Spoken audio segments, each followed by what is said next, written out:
Previously, after watching his father die at the hands of Askeladd's crew of Vikings, a young Thorfinn swears to avenge Thor's, a former Viking. He joins their crew and learns to become a warrior while war breaks out in England, at the behest of King Sweyn of Denmark. Askeladd and his Vikings are hired to help with the invasion, but are thwarted at the Battle of London Bridge by Thorkel, a traitor who joined the English. Upon leaving London, Askeladd's crew discovers Sweyn's son, Prince Canute, has been captured by Thorkel. They ambush the traitor and escape with the prince to Wales, only to find themselves in the midst of an ambush led by the Welsh. It looks like the Danes have the upper hand in the war, as Floki reports to King Sweyn that the main army in Wessex is winning. It's only a matter of time before the Danish army conquers the land. If all goes well, they will be victorious come winter. Floki goes on to explain how Thorkel won the Battle of London, and that Canute is missing in action. Ragnar and Thorfinn prepare to protect the prince from archers back in Wales. Gratianus tries to reason with the Welsh, but their poor relations with the Danes and their invasion of England force the Welsh to put on a show to save face. Askeladd presents the meek prince, telling him to address their would-be attackers, but he's too anxious and hides behind Ragnar, who defends him. Ragnar explains how difficult life growing up in a royal family has been for Canute. The Welsh grow impatient, so Askeladd and Gratianus agree to tell the leader their plans to avoid any conflict and secure safe passage. Thorfinn is disgusted that he and the prince are the same age. The Welsh leader agrees to speak with Askeladd and Gratianus, alone, to save face and avoid risking their reputation. Askeladd asks Asser, the Welsh leader, if he would be willing to join them depending on the reward. Noticing that he offended Asser, Askeladd says he's just kidding. Bjorn becomes suspicious while the leaders talk. Despite knowing Askeladd for years, he still doesn't know that much about him, and speaking Welsh is the least surprising development. Gratianus helps explain to Asser that Askeladd is the son of Lydia, making him a descendant of the leader of the Roman Celts, a descendant of Artorius, commander of the Britannia army who fought off the invading Saxons, making Askeladd only half Dane. Due to his upbringing, he secretly hates the Danes. If Askeladd can get Canute on the throne, he will broker a deal to never march on Wales. For the first time, Thorfinn provokes Canute to speak aloud to someone other than Ragnar. Snow begins falling. It looks like winter is coming early. They plan to head to Mercia, then march to Gainsborough to meet up with the main army. The snow covers the ground in a small village, as a young girl asks God whether someone who commits an act considered sinful, no matter how small, is welcome in heaven. Two brothers from Askeladd's men tell Willibald, the priest, about Thor's and how he said, "A true warrior doesn't need a sword." Eyes wide, he repeats the phrase to himself all night, having a profound revelation in his search for what love really is. Askeladd decides to raid the village where the girl was praying in the snow. Much to Ragnar's dismay, he does not want to make enemies of Mercia. The little girl and her family sit down for dinner, where she questions God's judgment and plan.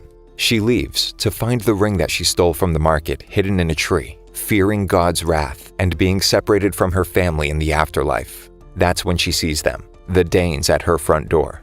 The priest tries to warn the town, but is quickly silenced. The pillaging begins, throwing the village into a panic.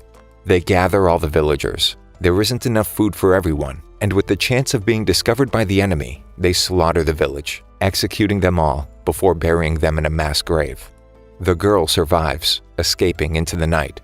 She addresses God, not with anger or animosity though. She feels elated, free. Floki tells King Sweyn about the battle where Canute went missing. The king blames his son's weakness and inferiority to his brother Harold as the reason for being taken. When Thorkel's second-in-command relays the news that King Sweyn is winning the war and that continuing to fight against him is a death sentence, he decides to change sides, again. Back in Mercia, the priest questions God's love, expressing his doubts. Canute snaps at him, asking him how dare he question God's love. The girl who escaped tells Thorkel's men about the slaughter of her village, and they prepare to march on them. The ear warns Askeladd and his men of the incoming troops. Ragnar invites Thorfinn to join him and the prince for dinner, using the rabbit he caught for the stew that Canute is making. Surprised that he can cook, as princes were not permitted to learn how to cook. It was the job of a slave. Two of Askeladd's men burst through the door, reporting that the English have arrived. Ragnar follows them to give Askeladd a piece of his mind, realizing that the sounds of battle are coming from a different direction. It's too late. A spear pierces Ragnar's chest from behind as soon as he draws his sword. Demanding to speak with Askeladd before he dies, Ragnar reveals that Knut's real enemy is his father, King Sweyn, not the English. Knut is devastated upon seeing Ragnar's corpse. Askeladd leaves Thorfinn in charge of Knut to go question the English captain. Before they can get any information out of the captain, Thorkel and his men arrive. Some of Askeladd's crew defect and try to join Thorkel. Instead of being welcomed, their surrender only makes Thorkel more confident. They must be scared. Askeladd orders his men to destroy a bridge that crosses a shallow river, despite their protest. It's a waste of time in their eyes, and only makes them question his leadership even more. Thorkel shows up after Askeladd orders Bjorn and Thorfinn to take the prince and gain some distance in a sled. The men's morale continues to drain after Thorkel throws a spear, skewering 4 men at once. Askeladd's traitorous men surround the sled with the prince on board in an attempt to capture Knut and win favor with Thorkel by handing him over. Lydia tells young Askeladd about Avalon, a land where King Artorius, their ancestor, waits in paradise to return one day to liberate his land, asking her son to become his sword. Back in Mercia, Askeladd addresses his men before they part, revealing that for the past decade of working together, he's actually hated them the entire time. He begins attacking his own men while Bjorn and Thorfinn attempt to escape on a sled with the prince in tow. Instead of attacking the passengers, their pursuers slaughter a horse, causing the sled to crash. Thorfinn steals a horse to go back for Askeladd, while Bjorn takes a stand, eating a berserker mushroom and telling them to all attack at once. After finally subduing Askeladd, Thorkel catches up with them.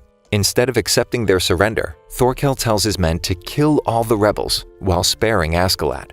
Just when Thorkel wonders where Thorfinn is, he shows up on horseback, enraged, charging at Thorkel, who begins to wind up, uppercutting the horse hard enough to stop it and its heart, sending Thorfinn flying.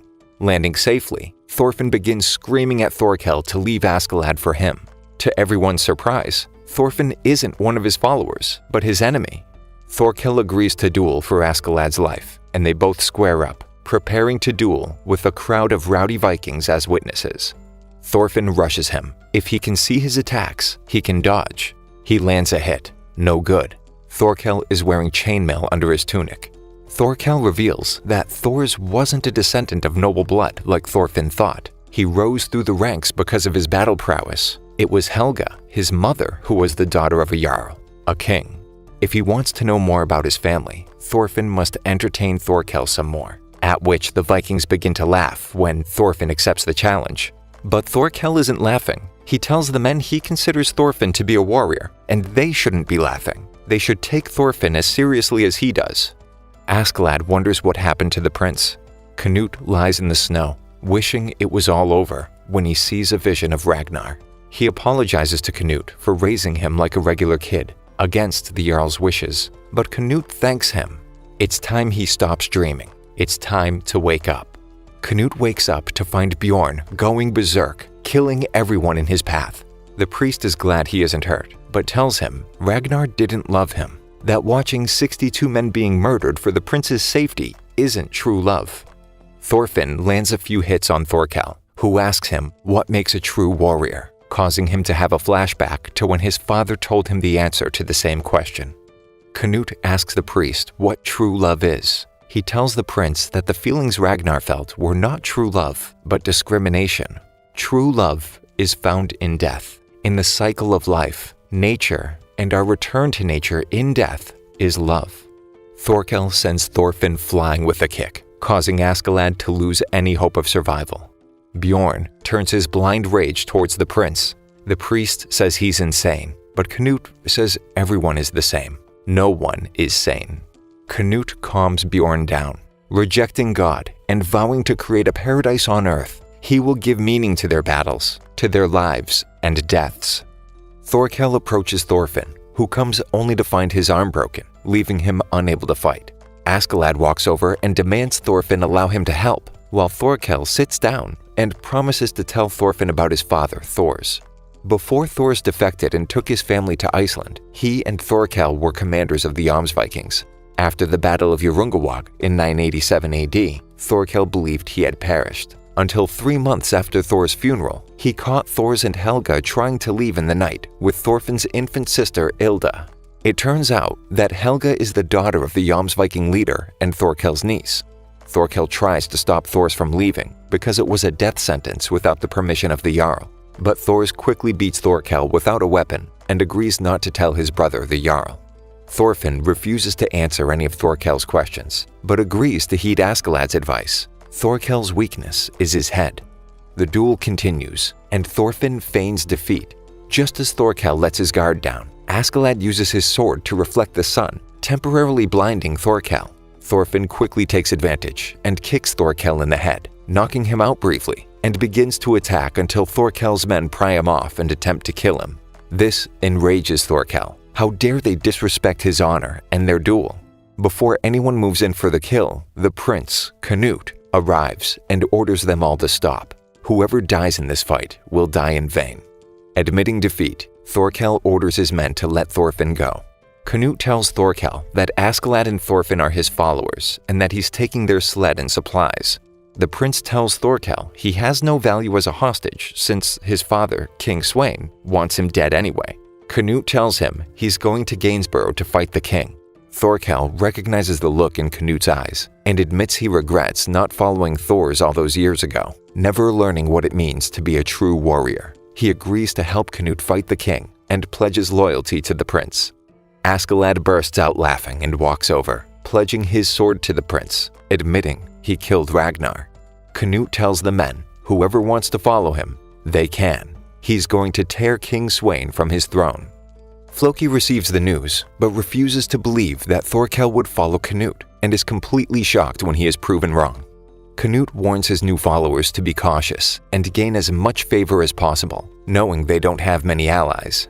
Canute refuses to forgive God for the suffering of everyone on Earth, promising to create a utopia no matter what it takes, even if he must become a demon to achieve it.